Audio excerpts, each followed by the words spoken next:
El lenguaje en la obra de Freud, Frida Saal. Introducción y encuadre. Desde el trabajo de 1917 que lleva por título Una dificultad del psicoanálisis, en el que Freud reflexiona acerca de las heridas narcisísticas de la humanidad, que la humanidad ha debido sufrir como consecuencia de los progresos científicos, suena a perogrullada cualquier mención al carácter revolucionario de la producción freudiana. Descentramiento de los presupuestos conciencialistas y apertura del camino de la elaboración teórica sobre el inconsciente, importancia nuclear atribuida a la sexualidad en la vida de los sujetos, con reelaboración de la noción misma de sexualidad, etc. Hoy comienza a ser también un lugar común el decir que la experiencia psicoanalítica inaugurada por Freud se da en su totalidad en el uso y el ejercicio de la palabra. Este enfoque no menos revolucionario, el que aquí hoy nos interesa, produce la aproximación a lo que con justicia podemos decir que define más específicamente al hombre, su ser como ser del lenguaje. Ahora bien, si también este decir acerca de la experiencia psicoanalítica se está transformando en un lugar común, ¿cómo justificar una nueva propuesta de lectura de Freud? No pretendemos ninguna aproximación ingenua de esas, ya todos estamos curados. Se trata aquí de practicar una lectura orientada y ordenada en la perspectiva abierta por Lacan, que subraya la particular relevancia del lenguaje en toda la obra de Freud. Desde esa perspectiva será la nuestra una lectura que reorganiza a posteriori el texto de Freud, arrimándole elaboraciones que, cuidando de ser fieles a las fuentes, han sabido afinar la riqueza del aporte freudiano. Esta aproximación del psicoanálisis y el lenguaje conlleva complejos problemas que merecen ser reflexionados por las implicaciones prácticas y teóricas que se derivan de ella. Estas implicaciones pasan en un primer momento por una cierta incomodidad epistemológica detectable en las ciencias que se ocupan del inconsciente y de la lengua respectivamente, es decir, el psicoanálisis y la lingüística. Son numerosas confusiones acerca de sus deslindes respectivos y con los siguientes litigios por las fronteras. Pues poco después del nacimiento del psicoanálisis, ya en la primera mitad de este siglo, a partir de las profundas transformaciones introducidas por Saussure en el campo de la lingüística preexistente, la ciencia de la lengua asciende, por así decirlo, al estrellato entre las mal llamadas ciencias sociales. Corresponde a la antropología estructural tal como se constituye a partir de los grados de las agudas observaciones de Levi-Strauss, encontrar la pertinencia extensiva de los planteos seasureanos que, aplicados al ámbito de la antropología, se muestran capaces de dar cuenta de los fenómenos culturales hasta entonces que de difícil abordaje. Es también por esta vía abierta por Saussure y transitada por Levi-Strauss, por donde Lacan se acercará a la lingüística de la que luego se diferenciará explícitamente para terminar ubicando en la parte final de su vida de su obra recién concluida al psicoanálisis como práctica del decir, del lenguaje, ajena al campo de pertinencia de la lingüística. La ruta abierta por Levi-Strauss es uno de los senderos inaugurales de la aventura lacaniana, pero eso sí, es necesario no confundir el escalón con la escalera. La aproximación fecunda de la lingüística y el psicoanálisis tuvo consecuencias y enredos difíciles de desenmarañar tanto para los lingüistas como para los psicoanalistas. Tenemos la impresión de que fue la lingüística la que tuvo que soportar el mayor costo en este su laborioso escalamiento del estrellato científico. Hacia ella se dirigían las miradas expectantes que exigían y demandaban respuestas a cuestiones externas a su problemática, a las que, por supuesto, no podía satisfacer. Se le pedía lo imposible, la explicación última de los hechos de la cultura, la elaboración congruente de una teoría de las ideologías, la explicación de los modos de producción de sujetos, etcétera. Como pasa con toda demanda, también esta era imposible de colmar. La lingüística defraudaba y se defraudaba. Respondía como podía, defendiéndose a veces acusando. La situación desde el punto de vista de los psicoanalistas era por lo menos confusa. Hubo modelos semiológicos del proceso psicoanalíticos, circuitos comunicacionales puestos en juego y hasta cómputos estadísticos para correlacionar estructuras psicopatológicas con el uso preferencial de adjetivos, verbos o sustantivos. Lo que se perdía en estas fatigas lingüísticas era nada menos que el inconsciente, es decir, lo específico de su práctica. Por legiones, los psicoanalistas empezamos a leer textos de lingüística con mayor o menor éxito de comprensión, pero siempre desde una situación de extranjería infranqueable. Las lecturas se reiniciaban una y otra vez con un estado de ánimo que oscilaba entre las esperanzas y la decepción, cuestión de límites y de incidencias en el camino de dos disciplinas que son diferentes. Ha llegado el momento de delimitar lo específico de cada una. En un importante trabajo al que éste le debe innumerables sugerencias, dice R. Chemama. Esto, la aproximación psicoanálisis lingüística, trae aparejada una doble consecuencia que atañe a psicoanalistas y lingüistas. Para los primeros, en la medida en que no se puede siquiera entender qué es el inconsciente, sino se tiene una idea tan precisa como sea posible acerca de los mecanismos del lenguaje. Para los segundos, en la medida en que los estudios de los problemas del lenguaje deben tener en cuenta la dimensión del inconsciente. Quizás se podría hacer pensar en una especie de engendro interdisciplinario. Creemos que se trata más bien de incidencias recíprocas de los desarrollos y de las reelaboraciones necesarias en cada disciplina sobre los de la otra. Puede que sea posible entender esto en una necesaria hora de los balances. El psicoanálisis en la obra de Lacan se ve necesitado de producir nuevos conceptos, lingüistería, significancia, la lengua, para dar cuenta de la práctica psicoanalítica misma con materiales traídos de la lingüística, pero reelaborados en el campo abierto por Freud. La lingüística, por su parte, se hace cargo dentro de sus límites de algunos problemas poco abordados y usando los señalamientos que el psicoanálisis le aporta, trata de correr esos límites, tomando en cuenta, por ejemplo, los problemas de la enunciación. En la conceptualización de Seazor se diferencian claramente el lenguaje, la lengua y el habla. Él atribuía a la lingüística la tarea de definir y delinear su objeto, la lengua, sin pretender que el lenguaje fuera privativo de la lingüística. Es en ese espacio excéntrico donde se despliega la práctica analítica inspirada en Freud.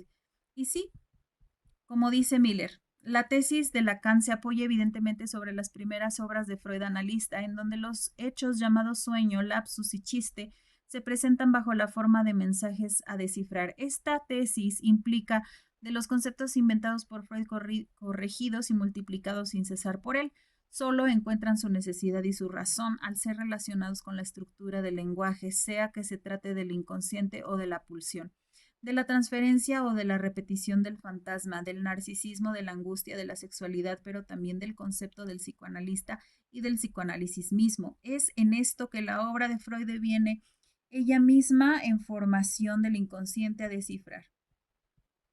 Se trata pues de double aprescope lingüístico y psicoanalítico, donde queremos que se autorice y se reorganice nuestra lectura freudiana, y por eso titulamos a nuestro trabajo El lenguaje en la obra de Freud, eludiendo cualquier formulación copulativa que sugiriera la idea de una suma o agregado. No es la actualización de algún mito de los orígenes que pretenda detectar a Lacan en Freud. Tampoco se trata de encontrar en Freud una lingüística contemporánea de la que no disponía y a la que se le adelanta en muchos aspectos.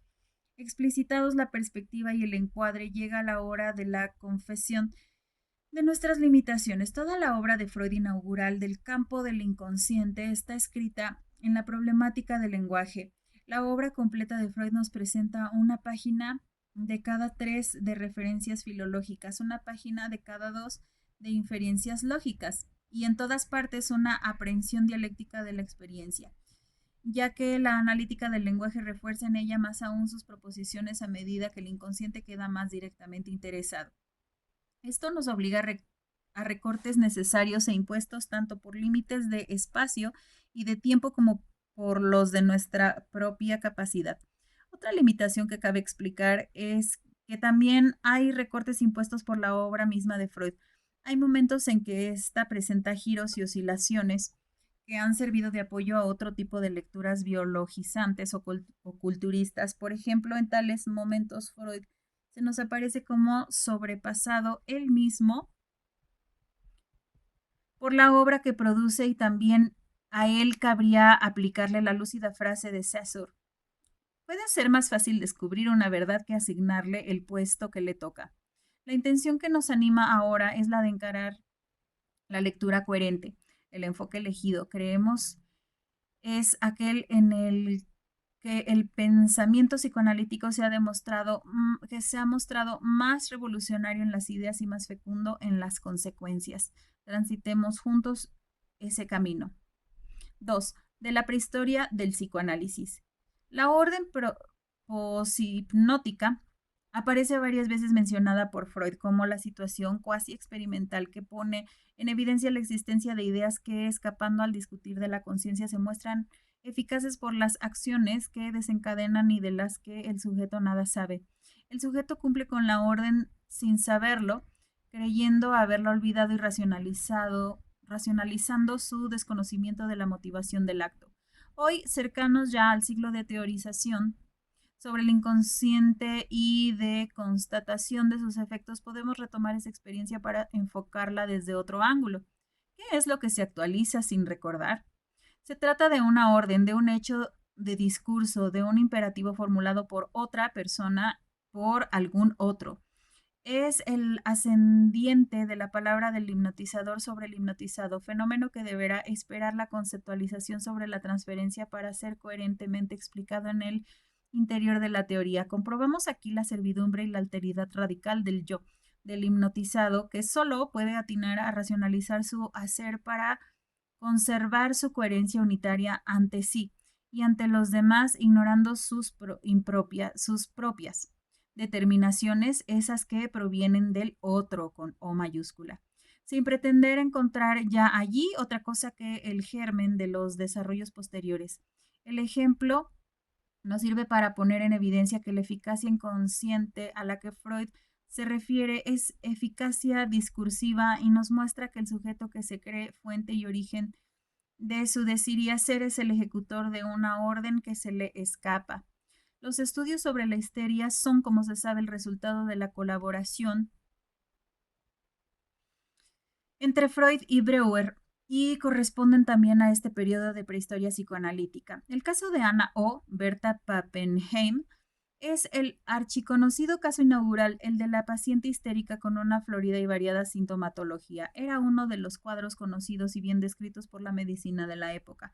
Ante ello se generaban distintas actitudes. Algunos médicos se escudaban en un presunto desprecio por tales pacientes ante la impotencia de su arsenal terapéutico y los acusaban de simulación. Otros se mostraban atraídos por las incógnitas y el desafío que estos cuadros planteaban.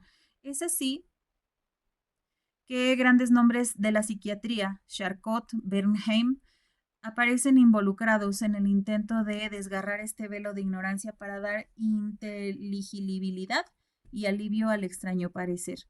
¿Cuál es el elemento diferencial que pone Breuer y no a otro en el punto inaugural de este nuevo saber? Indudablemente no es la originalidad del método, pues la hipnosis era conocida y usada frecuentemente, sea con fines de investigación, sea con fines terapéuticos, cuando no por simple curiosidad o por la puesta en práctica del deseo de dominio. El mérito indiscutible de Breuer es el rescindir, prescindir, renunciar al uso prepotente de la palabra y el de orientar su atención al decir de la enferma. Breuer escucha y Anna O recupera, recibe restituida esa palabra, su palabra propia que por primera vez es escuchada. En las condiciones habituales de su práctica, así como en la hipnosis, el médico funciona como amo del saber, aun cuando pudiera ser la suya la más supina de las ignorancias. Ahí el paciente solo existe como hablante en la respuesta a los apremios del interrogatorio profesional y, por lo demás, queda borrado, ignorado, hasta evitado por molesto. Su palabra es dilación inútil. Si algo del decir del enfermo presenta interés y llega a sorprender al médico, este algo servirá como prueba de que también la palabra es alcanzada por las consecuencias de la enfermedad. La verdad que así pueda enunciarse será considerada trastorno del lenguaje. Es la palabra del médico la que actuará sugestivamente a través del hipnotismo para producir o borrar síntomas. Breuer solo alcanza a escuchar de Ana O palabras confusas que no comprende y acepta como punto de partida, que no las comprende, que su ignorancia es flagrante y absoluta. Pero esta ignorancia no lo paraliza y se anima a recorrer el camino que la paciente y el síntoma le ofrecen. Al hipnotizar a Ana O, Breuer hace que ella reproduzca su síntoma, el de las ausencias, y en este estado le repite, le devuelve a la paciente las palabras que ella murmura inconexamente. Él espera que ella verbalice los estados que la atormentan. Ella relata coherentemente y revive lo que su conocimiento vigil ignora. Algo que ella sabe, lo que ella no sabe y que a ningún otro podría saber. De la teorización de Breuer sobre las histerias de retención como consecuencia del estado hipnoide, nada queda. Él atribuía las mejorías a una toma de conciencia sin que la conciencia misma se viera en nada cuestionada en su sitial privilegiado. También la teoría de la catarsis tuvo que ceder su lugar a las elaboraciones más complejas. Lo que queda como momento de ese episodio es lo que la propia Anao bautizara como talking cure, la cura por la palabra. Es que algo ha cambiado al expresarse verbalmente lo que hasta entonces no había sido dicho. Como dice Freud, ahora se entiende el modo en que produce efectos curativos el método de psicoterapia por nosotros expuesto. Cancela la acción eficiente de la representación originariamente no abreaccionada, porque permite a su afecto estrangulado el discurso a través del decir y la lleva hasta su rectificación asociativa al introducirla en la conciencia normal en estado de hipnosis ligera o al cancelarla por sugestión médica, como ocurre en el sonambulismo con amnesia. Las líneas abiertas por el caso Ana O son fundamentales para los ulteriores desarrollos psicoanalíticos. A. El eje pasa por la palabra del paciente en la técnica y en la teoría. B. Existe una relación causal entre el síntoma y una palabra sofocada, reprimida. Y C. En la relación terapéutica lo que está en juego es decir y un modo de decir. Conocidas son las diferencias entre las elaboraciones de Breuer y Freud sobre la histeria cuando ciertas circunstancias que tienen que ver con el quehacer psicoanalítico y aún no del todo conceptualizadas. Alejan a Breuer de este camino. Freud quedó entonces solo para trazar senderos que, como los del inconsciente, permanecerían abiertos para siempre. El síntoma aparece en lugar de lo no dicho y la psicoterapia por el lenguaje lo hace desaparecer. La palabra se muestra entonces circunstanciada con el síntoma histérico que aparece así como un decir del sujeto en el sujeto, aun cuando éste ignore las relaciones entre su discurso y su cuerpo estigmatizado. El lenguaje del cuerpo, expresión usada por Freud para referirse al síntoma histérico, ¿no deberá por fin entenderse en su literalidad? Este aspecto de la literalidad es el que queremos poner en relieve al apuntar la novedad fundamental aportada por Freud a los intentos de determinación etiológica de la histeria. Él destaca dos aspectos en la etiología. A. El carácter traumático de la situación desencadenante con los diversos avatares que el concepto de trauma sufrirá a lo largo de las reconceptualizaciones. Y B. El refuerzo del síntoma por simbolización. Este segundo aspecto, el de la simbolización, no cesará de cobrar importancia en toda la obra posterior. Es en el caso de Elizabeth von R., de quien Freud nos dice su simbolización no era particularmente rica, donde se detiene asombrado ante este fenómeno divertido y sorprendente de la relación entre un dicho y el síntoma, el no puedo dar un paso más, y el efecto de la parálisis de la astasia abasia. Yo elucidé en el historial clínico como la astasia abasia de nuestra paciente se edificó sobre esos dolores una vez que a la conversión se le abrió un camino determinado. Pero allí sustenté también la tesis de que la enferma creó o acrecentó la perturbación funcional por vía de simbolización, vale decir, halló en una astasia abasia una expresión somática de su falta de autonomía, de su impotencia para cambiar en algo las circunstancias y de que los giros lingüísticos, no avanzar un paso, no tener apoyo, etcétera, constituyeron los puentes para ese nuevo acto de conversión. Cecilia M. es para Freud la paciente que más le enseña sobre este original proceso de simbolización. Su neuralgia facial estaba directamente relacionada con las ofensas del marido que eran una bofetada en la cara.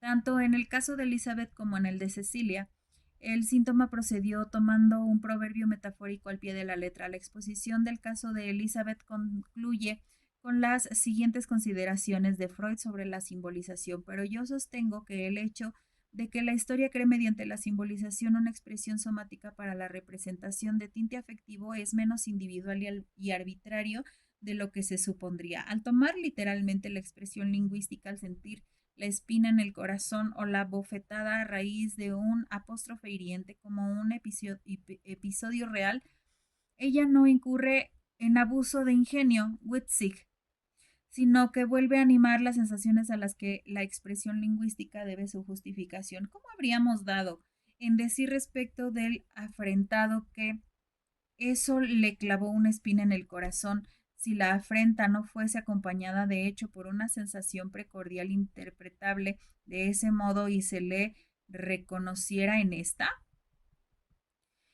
Y no es de todo punto verosímil que el giro tragarse algo aplicado a un ultraje al que no se replica se daba de hecho a las sensaciones de inervación que sobrevienen en la garganta cuando uno se deniega el decir, se impide la reacción frente al ultraje.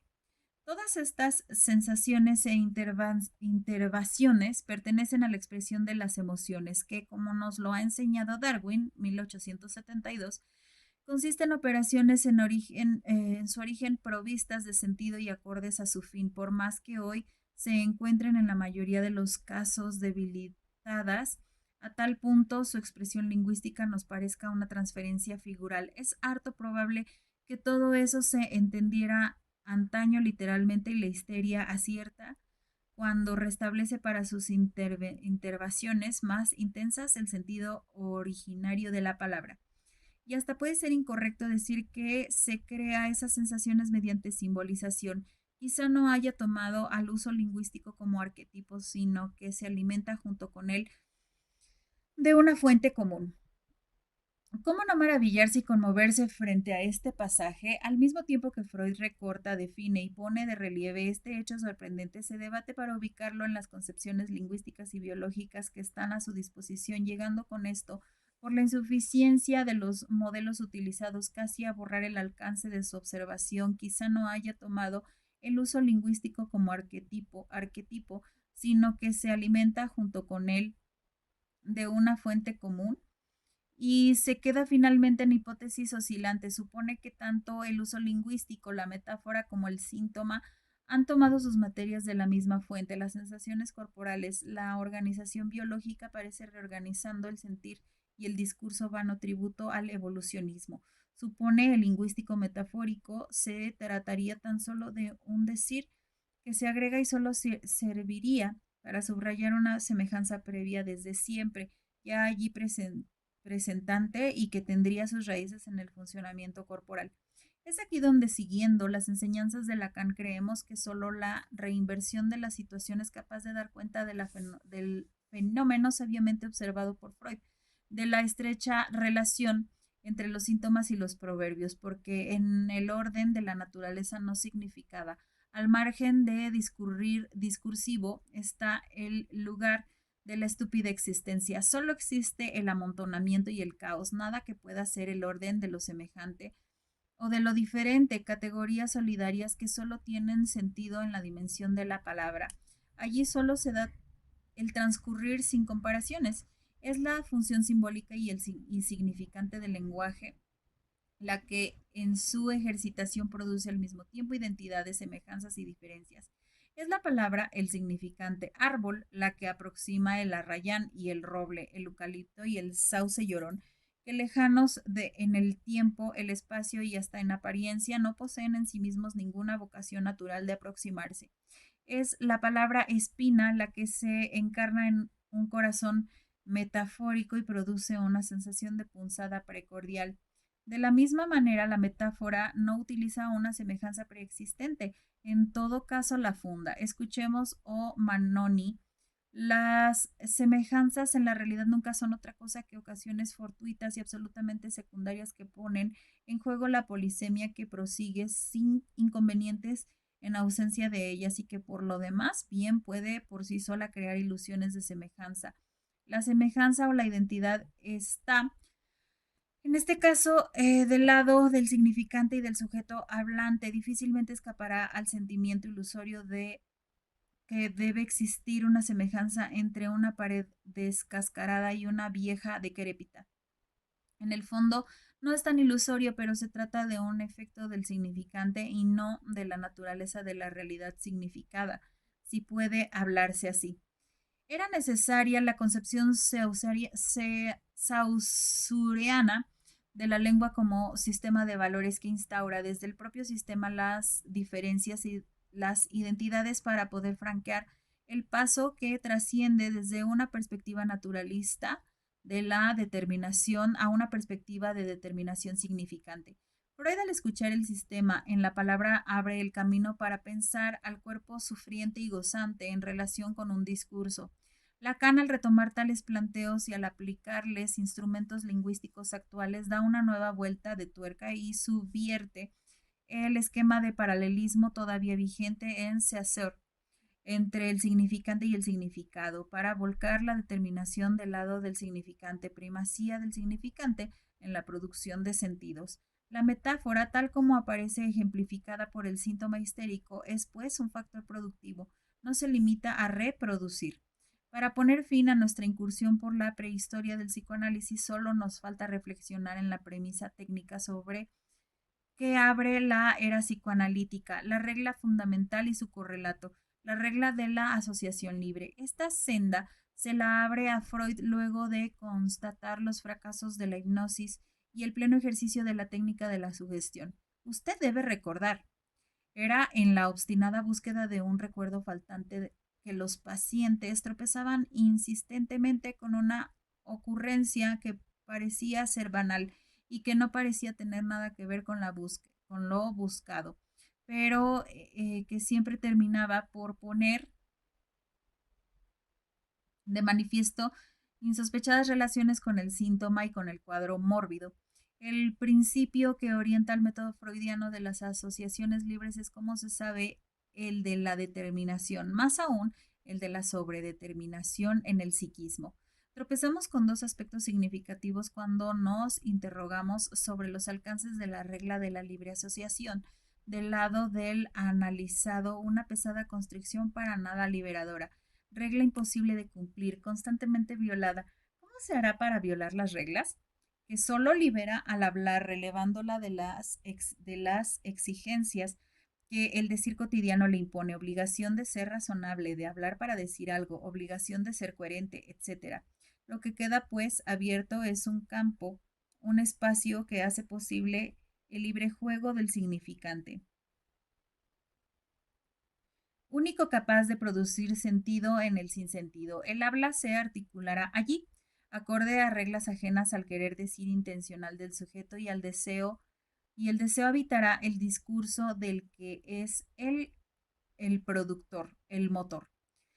La contrapartida de la regla de asociación libre es la de atención flotante, que rige para el analista, regla que es también más fácil de formular que de cumplir o entender, regla que también es constructiva y para nada liberadora del analista. Este debe prescindir de su saber, de la posición de amo, de sus propias representaciones y convicciones, debe dejar de buscar el acontecimiento, el recuerdo o aún el sentido, único camino para que se produzca el momento paradójico en que, al renunciar a sus metas, a buscar, podrá escuchar y encontrar lo que se dice sin querer, lo que es dicho sin saber que se está diciendo.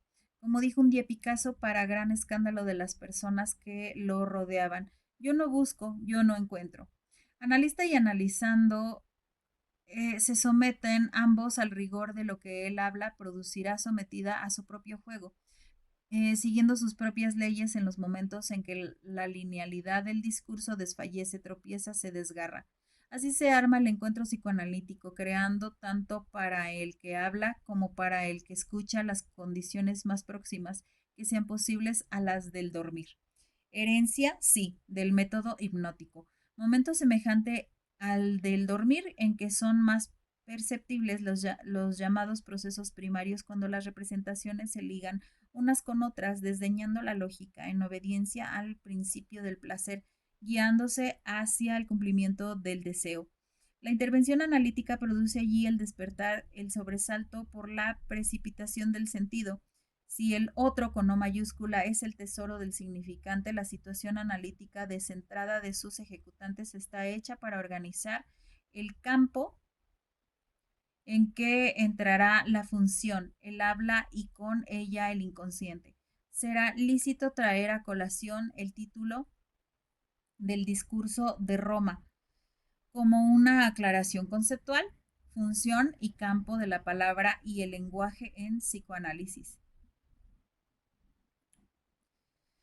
3. El inconsciente habla en el acto fallido, en el sueño y en el chiste. Uno de los primeros ejemplos del juego del lenguaje de Freud trabajó y expuso antes aún de la publicación de la interpretación de los sueños.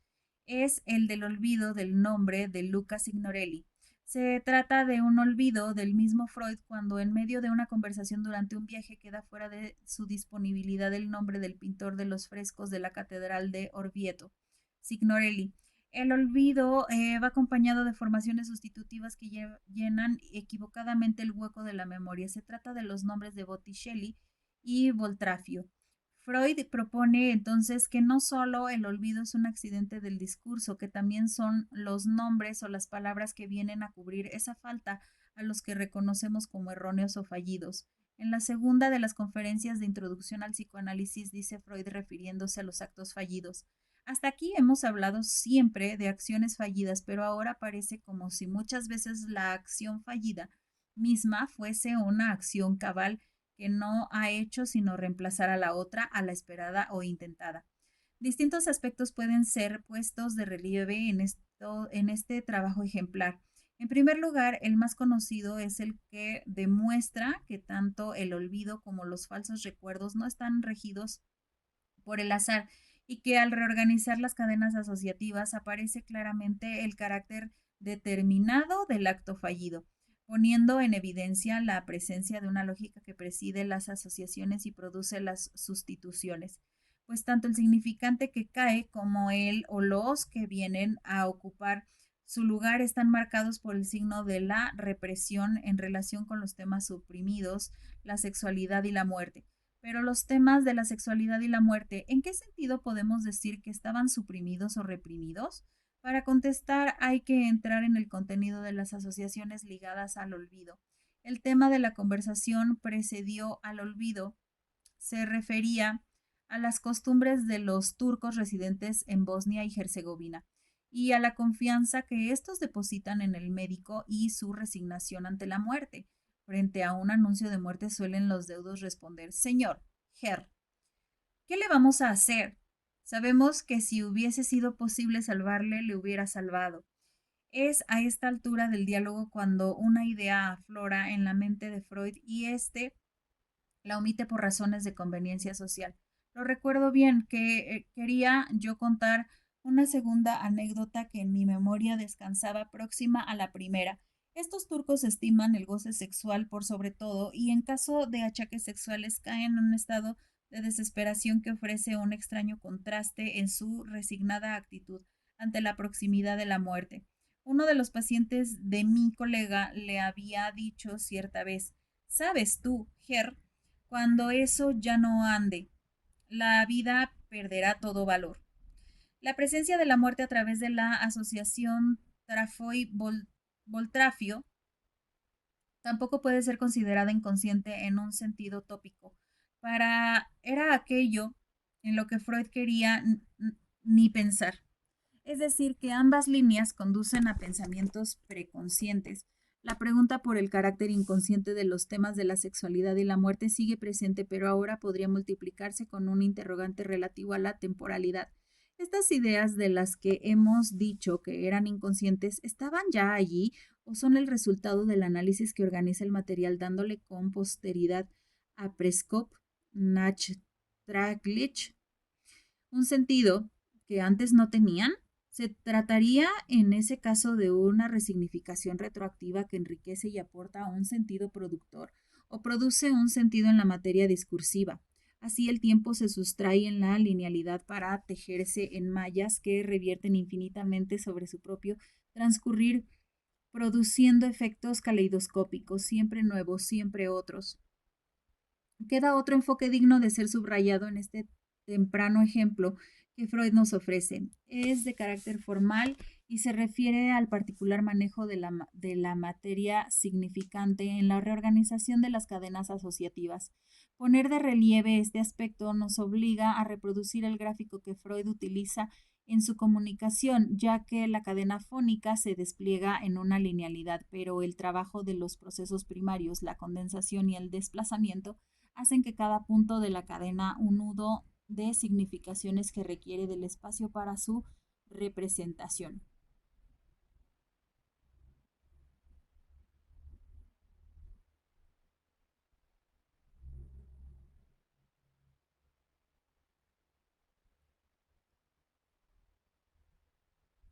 Dijimos que el trabajo de análisis de Freud sigue las líneas del material significante, señala las superposiciones de la condensación de los repliegues del desplazamiento guiándose por las consonancias, por las homofonías.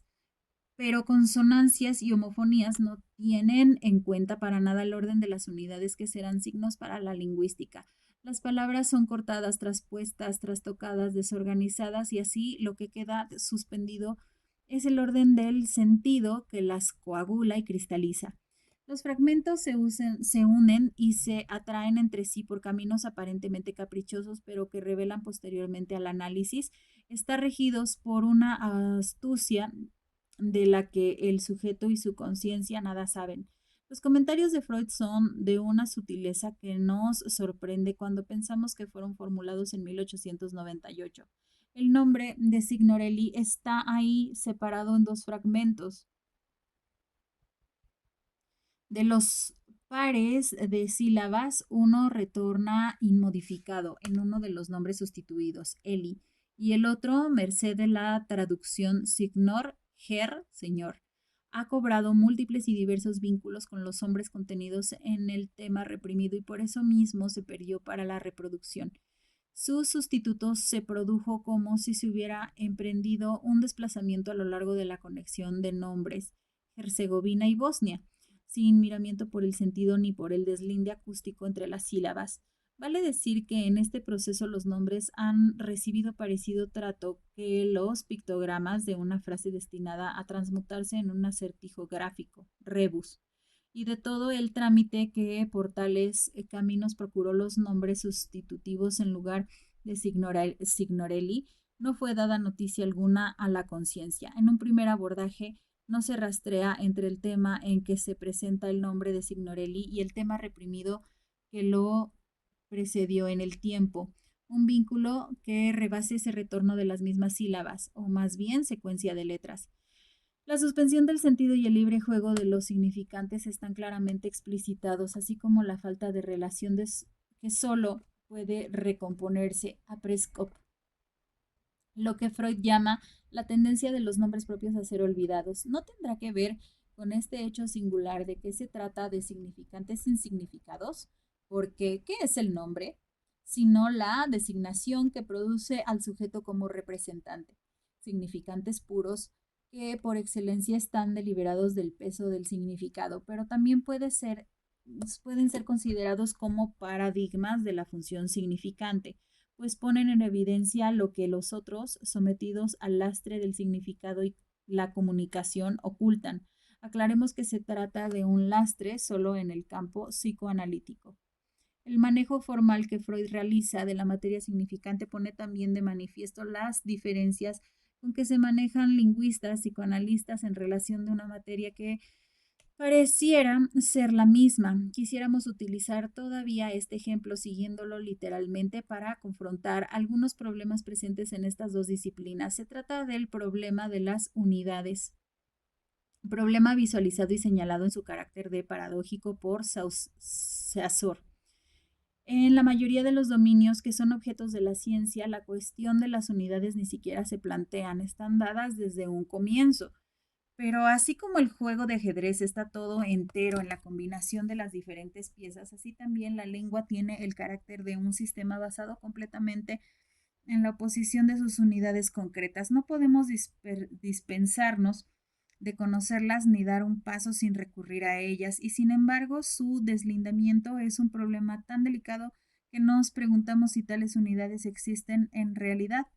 La lengua presenta, pues, el extraño y sorprendente carácter de no ofrecer entidades perceptibles a simple vista, sin que por eso se pueda dudar de que existan y que el juego de ellas es lo que la constituye.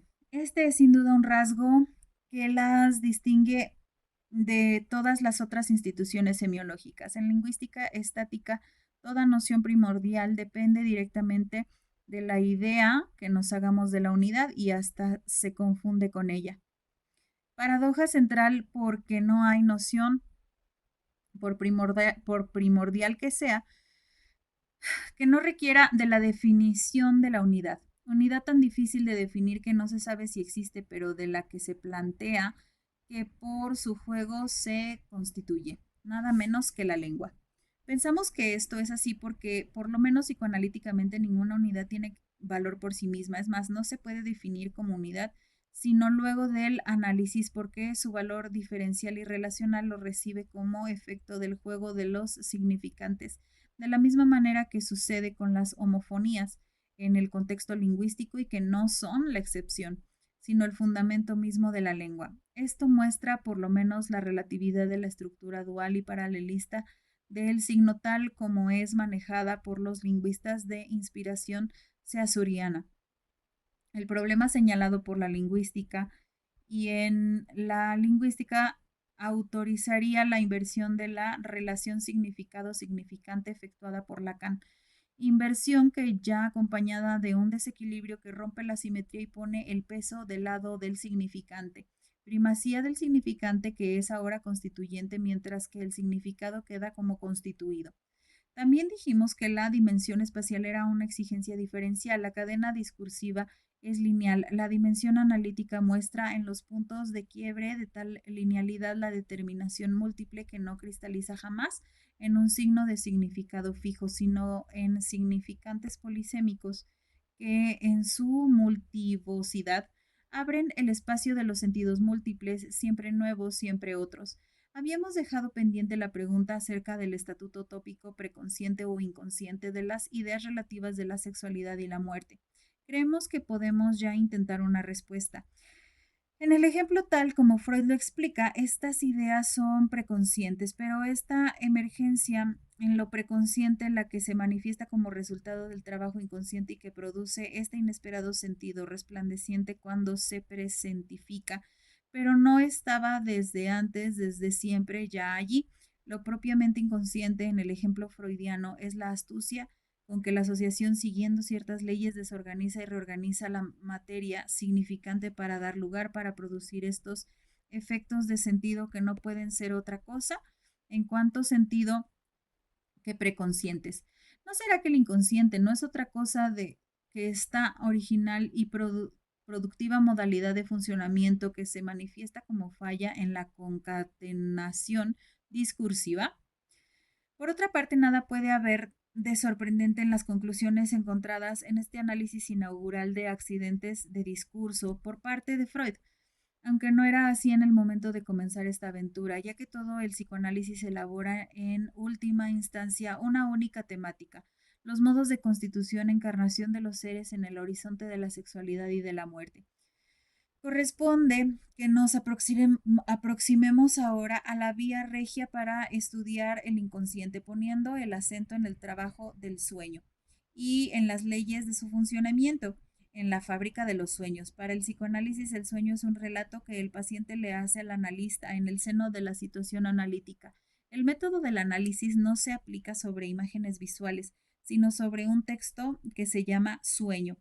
El relato con el agregado de todas las asociaciones que el soñante tiene con relación a cada una de las partes, momentos o imágenes en ese discurso que tiene como referente a la experiencia llamada onírica, que él nos dice que tuvo mientras dormía. Es este relato la materia prima para el trabajo analítico que Freud designó como contenido manifiesto. Este contenido manifiesto es el que en la situación analítica se desarticula, se desgarra, se deconstruye para deconstruir el camino de su producción, mostrando la sensatez de esa fachada insensata con que el absurdo vela, oculta y encubre otro discurso, también hecho de palabras, el de los pensamientos latentes. El camino de Freud desteje lo que el sueño ha encerrado y condensado en su apretada trama, camino de la interpretación que es solidario con el del soñar. Pocas veces esta idea fue tan clara y bellamente expresada como lo hiciera Thomas Mann, poniéndolo en boca de José. José, intérprete de sueños, que se ofrece como tal al servicio del gran copero y el gran panadero del faraón, y que presenta como créditos para el oficio el porvenir de una familia de soñadores y haber él mismo soñado mucho. Los ilustres procesos cuestionan que soñar y el interpretar sean la misma cosa, a lo que José responde, no digan tal cosa, no lo digan sin forma alguna de examen. ¿Acaso la acción de soñar forma un todo en que el sueño y su interpretación son inseparables? Son, en apariencia, el soñador y el intérprete son distintos. En realidad son intercambiables y no hacen sino uno, pues ambos forman parte de un todo. Quien sueña interpreta a la vez y quien interpreta debe haber soñado. Ustedes estuvieron acostumbrados a la división inútil del trabajo, monseñor, el príncipe del pan y vuestra excelencia, el gran copero, y cuando soñaban el cuidado de la interpretación era dejado a los adivinos domésticos. Pero en el fondo y por naturaleza cada cual es intérprete de su propio sueño y solo por elegancia se deja dar interpretación. Yo les revelaré el secreto, la interpretación procede al sueño y cuando soñamos, este procede de aquella. Si no, ¿cómo podría ser que a menudo el hombre sepa muy bien que la interpretación es errada y le grite al adivino, márchate, charlatán, quiero otro que me diga la verdad? Es decir, que en ambos extremos del sueño, desde los pensamientos latentes al contenido manifiesto en la dirección del trabajo del sueño y desde contenido manifiesto los pensamientos latentes en la labor analítica, nos encontramos siempre con un texto, con un discurso habitado y movido por el deseo. Es por eso que Freud ha comparado siempre esta tarea de la Traumdentung, interpretación de los sueños, con los trabajos de descriptaje. El Champollion del inconsciente pone de relieve de las figuras jeroglíficas que aparecen en el sueño. Tiene un lugar precisamente asignado en tanto son elementos constitutivos de un discurso. Cuando Freud explica o trabaja ese mecanismo del sueño, al que llama miramiento por la figurabilidad, nos hallamos con un gigantesco esfuerzo para dar cuenta de qué son las palabras las que vehiculizan la imagen y no a la inversa, que la imagen del sátiro en el sueño de Alejandro solo aparece en la medida que el significante sátiro, al ser dividido, produce la expresión griega sátiro, tuya es tiro. Tanto la imagen del sátiro como la palabra son unidades y como tales completas, solo en tanto que significante puede sátiro ser descompuesto para dar existencia a dos unidades significantes que no podían ser identificadas como tales antes del análisis. El capítulo sobre la figurabilidad continúa pues en el análisis de los elementos que en las expresiones lingüísticas cumplen las funciones lógicas y conectivas de cómo sería que tales conexiones podrían estar figuralmente presentes en el sueño. La polisemia, la homofonía y los mecanismos del chiste están pues al servicio del miramiento por la figurabilidad. Los cómics aparecen así como el ejemplo de este texto gráfico que usa un lenguaje especial para decir figuradamente un pensamiento. En esta dirección que estamos exponiendo es lícito decir que el sueño en su totalidad, al igual que el síntoma histérico, procede de lo que Freud dio en llamar simbolización. Podemos pues afirmar que soñar es imaginarizar el símbolo y que contar el sueño es simbolizar la imagen. A continuación, Freud nos explica los mecanismos de condensación y desplazamiento. El desplazamiento y la condensación oníricos son los dos maestros artesanos a cuya actividad podemos atribuir principalmente la configuración del sueño. Condensación. Una representación ocupa el lugar, sustituye, reemplaza a muchas otras. Desplazamiento, el acento, el interés, la intensidad que corresponde a una determinada representación. Se deslizan sobre otras representaciones próximas a la primera. Condensación y desplazamiento son los modos de funcionamiento del inconsciente. Son las figuras retóricas por medio de las cuales se producen las formaciones del inconsciente, el sueño y también los lapsus, los chistes y los síntomas neuróticos. A Lacan corresponde el haber puesto en correspondencia la condensación y el desplazamiento con los dos polos del lenguaje descrito por Jacobson en su libro sobre las afasias y cuyo segundo capítulo comienza con estas palabras. Hablar supone seleccionar determinadas entidades lingüísticas y combinarlas en unidades de un nivel de complejidad más elevado. Los polos del lenguaje considerados por Jacobson son el metafórico y el metonímico, y es él quien liga y pone en relación los trastornos producidos por la afasia con los modos del trabajo del sueño, tal como los trabaja Freud, señalando que en su obra el desplazamiento es una metonimia y la condensación una sinécdoque. Jacques Lacan, lo simbólico, lo imaginario y real en las referencias. Volvamos a las ejemplificaciones freudianas para apuntalar en ellas esta aproximación que los lingüistas y después Lacan hacen de los procesos oníricos con las figuras retóricas y tratamos de mostrar que esta aproximación no es abusiva. Para dar cuenta de cómo procede la condensación del trabajo del sueño, nos dice Freud. Allí donde no están presentes esos rasgos comunes entre los pensamientos oníricos, el trabajo del sueño se empeña en crearlos para posibilitar su figuración como dentro del sueño. El camino más cómodo para aproximar entre sí dos pensamientos oníricos que todavía no tienen nada común consiste en alterar la expresión lingüística de uno de ellos para concordar con este último. Tal vez el otro se le acerque a sí mismo mediante un correspondiente trasvasamiento a otra expresión. Y delante agrega que el trabajo del sueño explote tan sin reparos la ambigüedad de las palabras parece sin duda insólito, pero una experiencia más rica nos lo presenta como un proceso enteramente habitual. Parece claro que no hay en esto abuso conceptual alguno. Es más, podríamos decir que son las observaciones de Freud las que abren el rumbo a esta ampliación de los conceptos retóricos a diferentes campos de la cultura. Vale decir que lo que hace el soñante al imaginarizar plásticamente tiene la misma organización de lo que hace el hablante metaforizar, más aún que la metáfora y la metonimia trabajan sobre la materia significante para producir la representabilidad onírica. Sueño y habla operan en una dimensión sintagmática, encadenamiento por contigüidad y en una dimensión paradigmática de sustitución. La tesis es que el inconsciente, al producir sueños, habla.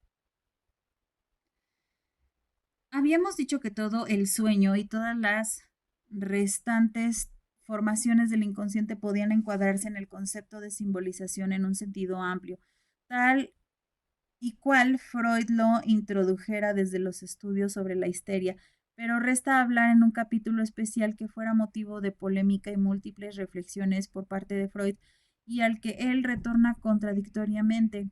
Es el relativo a la figuración por simbolismos en el sueño y que fuera retomado en la 10ª de las conferencias de introducción al psicoanálisis. Este segundo sentido del simbolismo, mucho más restringido y limitado, fue también llamado por Freud la simbólica, die Symbolik, término que consideramos útil mantener para evitar las confusiones. Las características propias de estas representaciones de la simbólica se pueden enumerar así. 1. Se trata de una relación constante entre el representante y lo representado. 2. Esta representación se fundaría en una analogía. 3. En el trabajo analítico, estos elementos del sueño aparecen con carácter mudo, es decir, que se muestran incapaces en suscitar asociaciones por parte del soñante. Y 4. Mientras los representantes simbólicos son números y variados, el espectro de los elementos simbolizados es muy reducido: el cuerpo, los padres, los hermanos, el nacimiento y la muerte, sobre todo la sexualidad. El problema que aquí se nos plantea es el de esta relación constante entre el símbolo y lo simbolizado, que hace pensar en la posibilidad de un código de correspondencia unívoca, el viejo sueño del diccionario de los sueños. Posibilidad tentadora y fascinante como todas las tentaciones, pero no exenta de peligros que motivaron reflexiones dubitativas y cambiantes por parte de Freud, que acabó prácticamente por dejar el problema de lado después de 1916.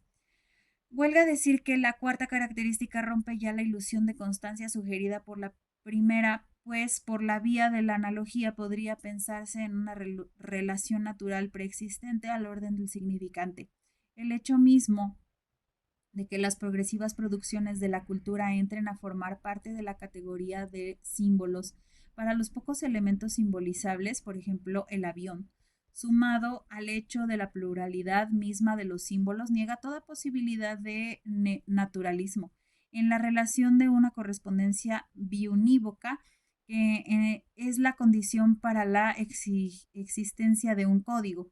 Pero lo más fascinante es seguir los pasos de Freud y los recorridos de ese pensamiento que, aún en la duda, despliega todo su rigor. Inciso A. Pareciera que al mismo tiempo que trata de circunscribir el campo de la simbólica, atenúa y borra sus efectos.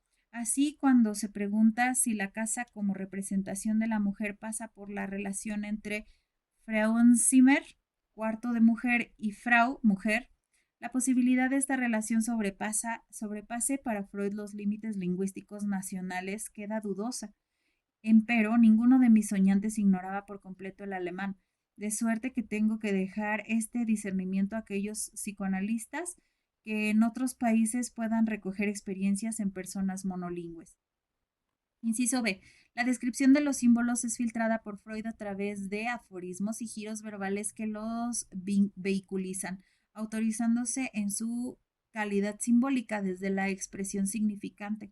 Nos limitaremos a un ejemplo. Que encontremos que en el sueño a los padres como pareja de emperadores y reyes es a primera vista sorprendente, pero esto tiene su paralelo en los cuentos. El rey mismo se llama padre del país, Landsvater. Inciso C. En otros ejemplos, la indagación de la relación del símbolo y lo representado bucea en consideraciones de filología comparada, para dar cuenta de que por qué la madera puede asumir la representación de madre. En español, la consonancia es clara. Hace pasar la palabra alemana por el origen griego. Nada es desdeñado del orden del juego de los dichos, desde la etimología a las comparaciones de los giros idiomáticos en distintas lenguas. Inciso D. Finalmente, en sus consideraciones remite Freud al campo más amplio de la cultura. Estas referencias simbólicas no son algo peculiar del soñante o del trabajo onírico, porque el cual llegan a expresarse. Sabemos ya que del mismo simbolismo se sirven los mitos y los cuentos tradicionales. El pueblo en sus proverbios y canciones, el uso lingüístico corriente y la fantasía poética.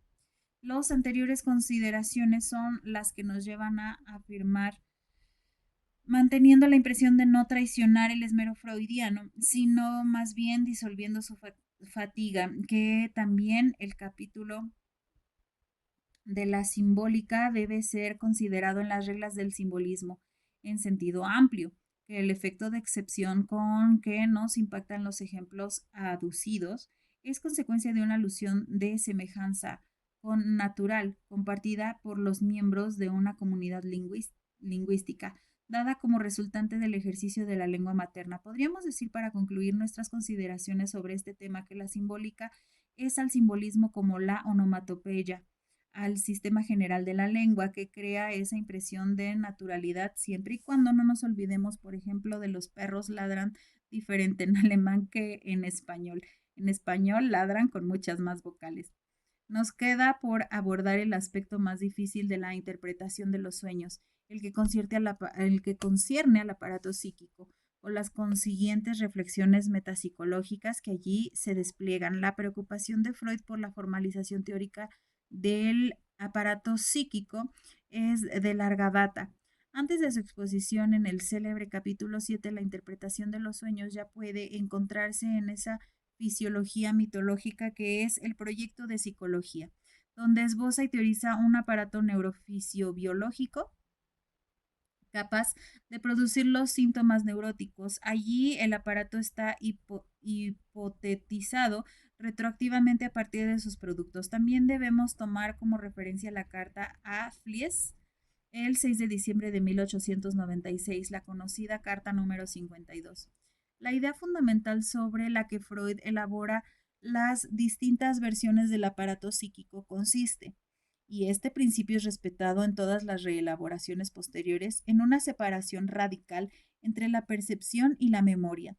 La percepción es función de un aparato pantalla que, para estar libre frente a la acción de los últimos ulteriores, no debe retener ni conservar nada de lo que alcanza, mientras que la memoria implica que lo que alguna vez fue percibido debe ser retenido e inscrito de alguna forma para que pueda actualizarse. Pero planteada esta premisa queda aún por resolver cuál es la forma en la que lo retenido se conserva. Esto es tanto como preguntarnos a nosotros mismos de qué materia está hecha la memoria. Pregunta que luego del pasaje por el olvido del nombre del Signorelli habría que ampliar para concluir en un mismo interrogante a la memoria y al olvido, puesto que ambos comparten la misma materialidad. Es este siempre presente principio de la necesidad de las estructuras diferentes lo que ha llevado a postular más de un sistema detrás del hecho perceptual puntual, el preconsciente y el inconsciente.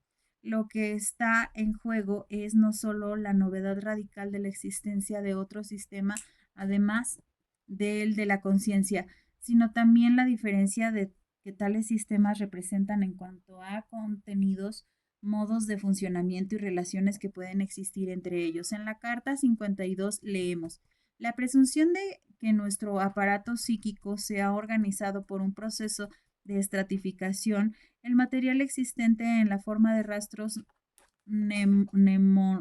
mnemónicos experimenta experimentaría de tanto en tanto un reordenamiento de acuerdo con nuevas relaciones, en cierto modo una transcripción. Así como lo esencialmente nuevo en mi teoría es la afirmación de la memoria, no se encuentra en una versión única, sino varias, o sea, que se haya transcrita en distintas clases de signos. La respuesta a la pregunta por la materia que constituye a la memoria parece clara. Se trata de distintos sistemas de signos, no son imágenes, no son contenidos figurativos. Respuesta sorprendente ya en esa primera metapsicología freudiana. En cuanto a las relaciones entre los sistemas, también la respuesta es clara y actual. La falta de traducción es lo que clínicamente conocemos por represión. Su motivo es siempre la provocación del displacer, que resultaría de la traducción efectuada, como si este displacer engendrase un trastorno del pensamiento que a su vez impediría el proceso de traducción. Por si quedaran dudas sobre la expresión sistema de signos estuviera representado, estos fragmentos citados indican que no se trata de una simple coincidencia terminológica, sino de una sólida estructura conceptual acerca de la materialidad discursiva. Signos, transcripciones y traducciones son las palabras con que Freud responde a las cuestiones fundamentales de los sistemas, postulando la materialidad de las palabras. Creemos que la interpretación de los sueños Freud no cuestiona el hecho de que lo inscrito, las huellas mnémicas, son marcas significantes. En esta obra, la hipótesis de las transcripciones diferentes para cada uno de los sistemas es reemplazada por la de los procesos primarios que rigen en el inconsciente y los secundarios que rigen el sistema preconsciente. Las huellas, los signos inconscientes son activados según los modos de la condensación y el desplazamiento, lo que produce también una diferenciación energética. La energía del sistema inconsciente es energía libre, en tanto que la característica del preconsciente es que funciona con cargas ligadas de energía. De todos modos, sabemos que esta no es la conclusión definitiva y que Freud la revisará de una manera aún más inquietante en la metapsicología.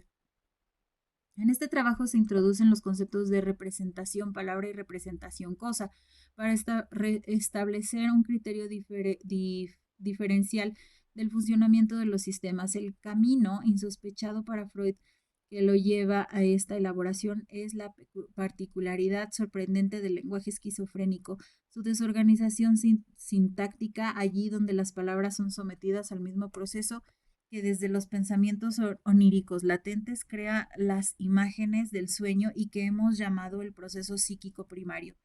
Son condensadas y por desplazamiento se transfieren unas a otras sus investiduras completamente. Para Freud, finalmente, la diferencia de los sistemas que va a reemplazar la hipótesis de las transcripciones y de las diferencias de carga consiste en que mientras la representación comprende la representación cosa más la representación palabra correspondiente, en el inconsciente solo estaría la representación cosa desligada de la representación palabra.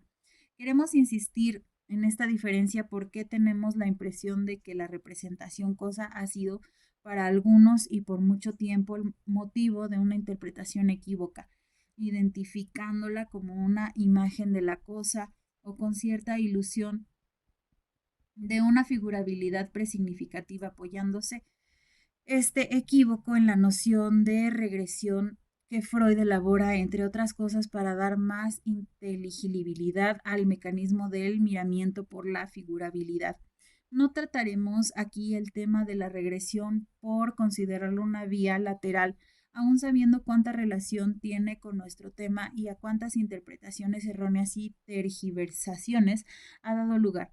Al sostener el carácter de signo también para la representación cosa, Sachvorstellung, creemos autorizarnos en Freud.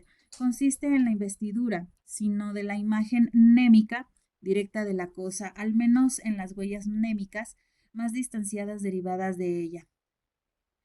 No se nos escapa la ambigüedad de lo que encontramos pocas líneas más adelante. Las representaciones palabra provienen por su parte de la percepción sensorial, de igual manera que las representaciones cosa. Pensamos que este oscilar entre el alcance de los planteos y reflexiones que la experiencia clínica provoca en Freud, cuando tiene que ejemplificar la representación cosa, opta por el lenguaje de los esquizofrénicos para ilustrarlo, y la manera en que retorna sea una concepción darwiniana naturalista del lenguaje, sea a la evidencia engañosa de tipo empirista que pretende extraer el lenguaje desde la percepción tomando a este como punto de origen de toda experiencia a la que el lenguaje vendría posteriormente a sumarse, reflexionando pues como si fuera posible cualquier proceso de abstracción y generalización al margen del lenguaje ya constituido. Son los alcances del estudio posteriores sobre el carácter estructurante de la lengua los que permiten pensar inversamente la situación, y son las propias consideraciones de Freud las que ofrecieron fértil abono para este nuevo enfoque posible. Por eso, antes de concluir con estas consideraciones metapsicológicas, la interpretación de los sueños solo nos queda contraponer esta idea del primado de la percepción con una observación de Freud frecuentemente repetida. Todo lo que consciente tiene una etapa previa inconsciente, y la percepción está siempre del lado de la conciencia, de lo secundario, quedando pues lo inconsciente en el orden de la huella, del signo de la inscripción. Creemos que son estas observaciones las que autorizan que Lacan diga: es difícil negar que Freud a todo lo largo de la Traumdeutung habla solo de palabras que se traducen. No hay más que el lenguaje en esta elucubración del inconsciente hace lingüística sin saberlo. sin tener la menor idea de ello. Contemporáneamente al trabajo sobre los sueños, Freud acopia material para su libro sobre el chiste. Podemos decir que estas tres obras que estamos comentando, la interpretación de los sueños, la psicopatología de la vida cotidiana y el chiste y su relación con el inconsciente, conforman en su unidad un gran fresco inaugural regocijante por el descubrimiento que colocará el psicoanálisis en el campo más amplio de los fenómenos de la cultura, abriendo ventanas indicadas ya desde antes, cuando dominaban la preocupación por entender al síntoma, a la enfermedad. Se delinea claramente con el conjunto de estos diversos materiales cuál es el tipo de realidades a las que se aplicará el psicoanálisis, realidades discursivas, que los mecanismos puestos en juego sean también en el chiste, la condensación y el desplazamiento no es algo que pueda ya sorprendernos, pero algunos pasos del análisis de Freud ameritan ser seguidos para subrayar el hincapié puesto en los aspectos de la técnica del chiste, en su particular modo de decir más que lo que se dice. El primer ejemplo analizado por Freud es el relatado por H. Heine del famillonario, y a él nos remitimos como paradigma de la demostración. Se trata de un personaje de Heine que aparece en sus estampas de viaje, la que lleva por título Los baños de Luca. Hirsch Hyacinth es el nombre del personaje, agente de lotería, pedicuro, hamburgués, que presume ante el poeta de sus relaciones con el barón de Rothschild y dice, y así verdaderamente ha querido Dios concederme toda su gracia. Tomé asiento junto a Salomón Rothschild y él me trató como a uno de los suyos, familiarmente. Las consideraciones de Freud acerca de las condiciones que hacen de esta expresión un chiste recaen inmediatamente sobre la forma, una forma rara, no aquella que nos resultaría más fácil de entender. La condensación con formación sustitutiva de esta expresión rara, reunión de familiar con millonario en una neoformación lingüística donde las expresiones portadoras de connotaciones contradictorias eliden los aspectos agresivos inherentes a la segunda, millonario, no sin antes dejar su marca por alusión de la formación sustitutiva.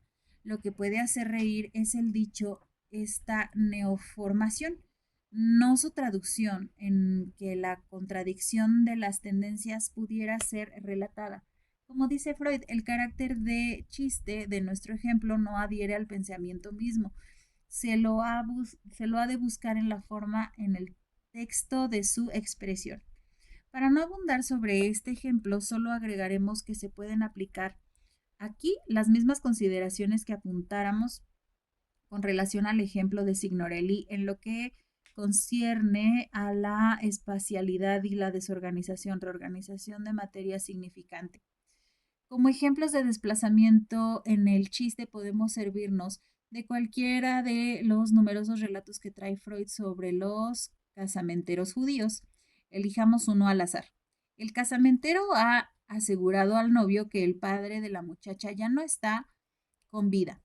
Tras los responsables, se sabe que el padre todavía vive y expía una pena de prisión. El novio le hace reproches al casamentero y bueno, responde este. ¿Qué le he dicho yo? ¿Acaso eso es vida? El doble sentido reside en la palabra vida y el desplazamiento consiste en que el casamentero salta del sentido común de la palabra como opuesta a muerte, el sentido que posee el giro, eso no es vida. El mecanismo de desplazamiento en este caso se funda en el valor polisémico que permite justamente los deslizamientos de sentido y allí donde la idoneidad de la palabra no posee condiciones polisémicas manifiestas. Es el giro expresivo el que la produce y permite pensar que la polisemia, lejos de ser una excepción, es condición universal del lenguaje, como lo sostiene Manoni. La tematización de esta primera parte del libro sobre el chiste está organizada de modo tal que pone en evidencia el valor de la forma. La técnica del relato aparece aquí como responsable del efecto gracioso y la técnica que queda expuesta no es otra cosa que el develamiento, el desenmascaramiento de los modos de trabajo del inconsciente. El proceso primario puesto en evidencia en su función de crear el sentido a partir del aparente sinsentido.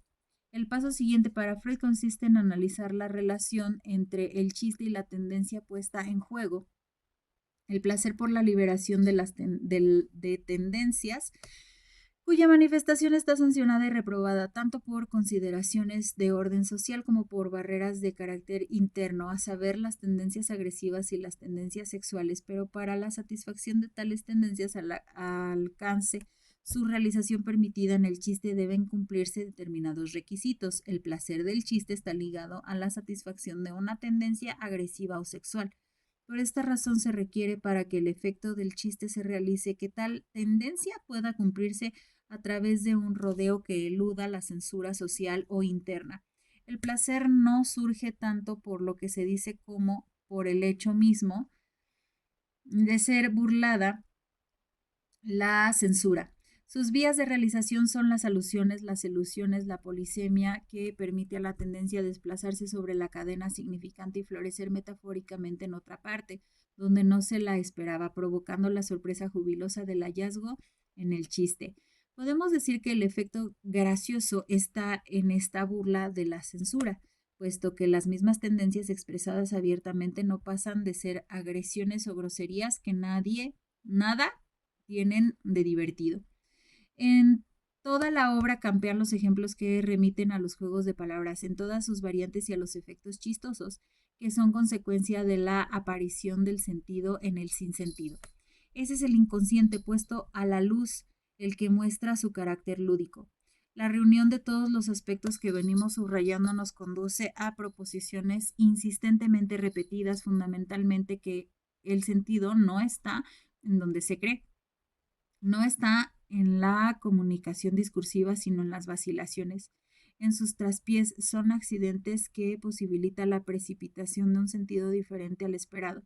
El chiste es el inconsciente desenmascarado y juguetón. Solo que el juego requiere de un otro, del que escucha, que con su risa sancionará al chiste como tal. Es el otro el que autoriza con su risa la prima de la satisfacción del placer, dando al lenguaje su lugar en la economía psíquica, de un placer que está en el decir.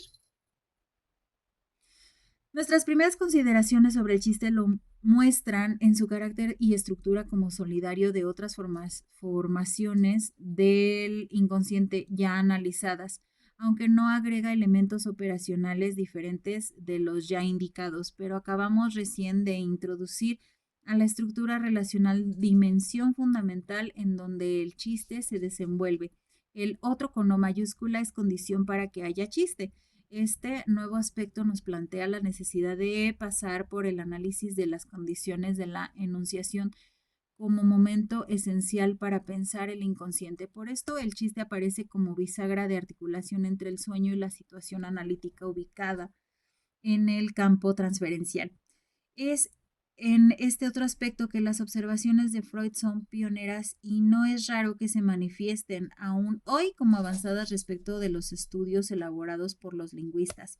Mientras el enunciado se encierra y se limita al texto del decir actualizado, la enunciación se refiere a la situación y las condiciones en que el texto es producido. Si bien Freud no se sirve del término enunciación, todas sus consideraciones para dar cuenta de los efectos del decir parten del principio de dos enunciados. Pueden ser idénticos y que, sin embargo, no podríamos comprenderlos si nos desentendemos de las condiciones en que fueron proferidos. Más aún, que estas condiciones tienen una historicidad que debe ser reconstruida. Todorov las llama su historia transformacional. Cuando Freud se interroga acerca de las características del chiste tendencioso, podrían ser también la picardía o de la puya, se ve en la necesidad de introducir una tercera persona. El chiste tendencioso necesita en general de tres personas, además de la que hace el chiste. Una segunda persona que es tomada como objeto de la agresión hostil o sexual y una tercera en la que se cumple el propósito del chiste, que es el de producir placer. Todorov se propone racionalizar la intuición freudiana y la sistematiza de la siguiente manera. A, el hombre se dirige a B, la mujer, buscando satisfacer su deseo sexual. La intervención de C, el aguafiestas, hace imposible la satisfacción del deseo. De este hecho deriva una segunda situación. Frustrado en su deseo, A dirige a B expresiones agresivas. Busca a C como un aliado. Nueva transformación provocada por la ausencia de la mujer o por la observación de un código social. A ya no se dirige a B, sino a C, contestándole la picardía. B puede estar ausente, pero este antiguo alocutario ha devenido implícitamente al sujeto del enunciado C. Goza el placer que le procura la picardía de A. Encontramos pues una movilidad de lugares y papeles respectivos en los distintos momentos de la historia transformacional. Paradójicamente, es difícil encontrar en los ejemplos de Freud uno que se ajuste a esta sistematización tan claramente explicitada. Habrá que atribuirlo a la influencia puritana. No faltan, sin embargo, ejemplos de chistes que corresponden al género agresivo y hostil o al cínico. Tomaremos uno de estos chistes propuestos por Freud y nos remitiremos para el primer ejemplo a uno ya famoso de la literatura. Cuenta Freud que Serenísimus hace un viaje por sus posesiones y entre la multitud repara en un hombre que se parece llamativamente a su propia alta persona. Lo llama para preguntarle, ¿sin duda su madre sirvió alguna vez en palacio? No, Alteza, respondió el hombre, fue mi padre. Cuando Freud lo analiza, pone de relieve el obstáculo externo que prohíbe dar causa a la agresividad y señala la economía con que el chiste puede cause a esta tendencia. Sin duda que el interrogado habría querido aplastar al desvergonzado, que osaba injuriar la memoria de su querida madre, pero ese desvergonzado es Serenísimos, a quien no se puede aplastar, ni siquiera afrentar, si no se quiere pagar con la vida esa venganza. Es forzoso entonces tragarse en silencio el ultraje, pero por suerte el chiste enseña el camino para desquitarse, sin peligro, recogiendo la alusión y volviéndola contra el atacante mediante el recurso técnico de la unificación. Aquí la impresión de lo chistoso está hasta tal punto comandada por la tendencia que ante la réplica chistosa solemos olvidar que la pregunta misma del atacante es chistosa por alusión. La primera pregunta, chistosa por alusión, hay que tenerla en cuenta en historia transformacional, ya que es obscena y agresiva a la vez, referida a objetos ausentes, la madre o el padre del interpelado. La respuesta agresiva retorna alusivamente sobre alguien a quien no se menciona, la madre de Serenísimos, mentada en ausencia. El otro ejemplo lo tomaremos de la novela Las amistades peligrosas. El vizconde de Valmont escribe una apasionada carta de amor a la presidenta de Tourvel. El texto no presenta en sí nada sorprendente hasta que se conocen las circunstancias de la enunciación. La vehemente requisitoria amorosa se escribe sobre una mesa, empleada por primera vez para este uso. La espada de la amante y el momento en que se la escribe es el intervalo de relaciones amorosas con esta joven. En el texto, la presidenta de Tourvel es el objeto de los reclamos amorosos del vizconde, pero en las condiciones de la enunciación vemos la transformación del sentido del texto, que se vuelve cínico y agresivo, tomando como cómplice a esa amante en medio de un acto de infidelidad completa.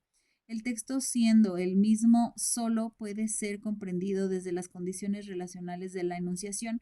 No solo nos limitamos a quien habla y a quien le habla, sino que debemos incluir también el activo papel del tercero silencioso y sin embargo parte de este intercambio.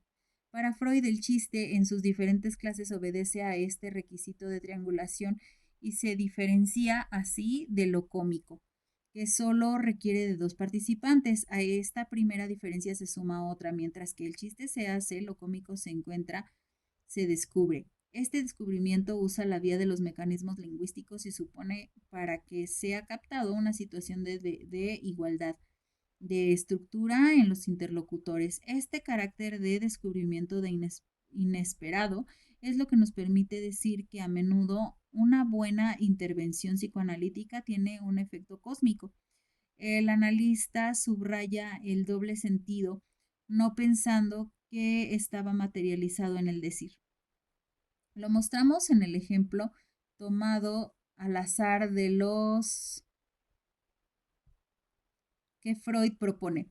El médico que viene a examinar a la señora enferma dice moviendo la cabeza: no me gusta nada su señora. Hace mucho que tampoco a mí me gusta. Se apresura a asentir aquel.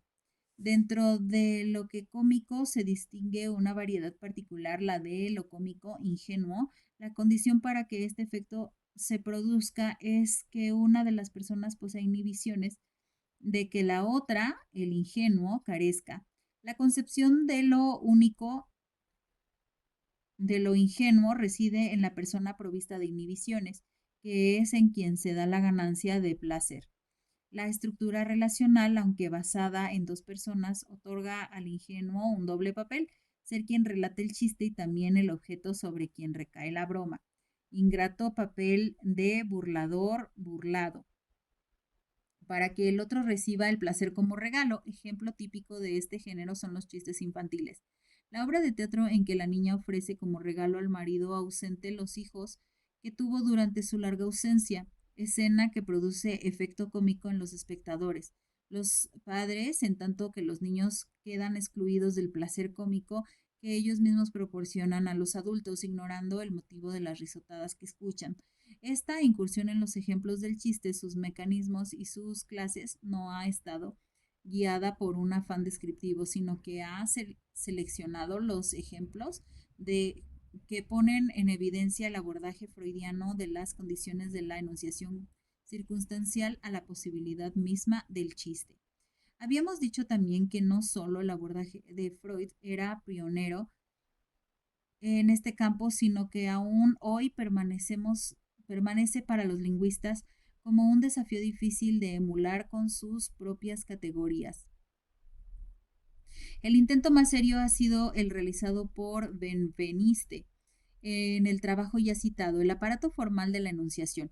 Algunas consideraciones acerca de los alcances de este intento de formalización en relación con la perspectiva psicoanalítica han sido analizados por nosotros ya en otro trabajo. ¿Cómo concluir este recorrido por los textos canónicos sino con la imagen del caleidoscopio? Los materiales lingüísticos, fónicos y gráficos se descomponen y reorganizan infinitamente para sorprendernos con figuras insospechadas. Cada fragmento del celuloide que está en el fondo de este original aparato óptico es insignificante, pero qué de significaciones nuevas, insólitas, salen de este crisol. Eso es lo que ha hecho Freud en el transcurso de su ardua tarea: perseguir modificaciones caleidoscópicas de la materia lingüística. Por eso le cedemos la palabra para recordar un texto poco conocido. Aún desviaciones leves respecto a los giros usuales en nuestros enfermos suelen ser consideradas por nosotros en general como signos de sentido oculto, y es verdad que con tales interpretaciones nos atraemos durante un tiempo sus burlas.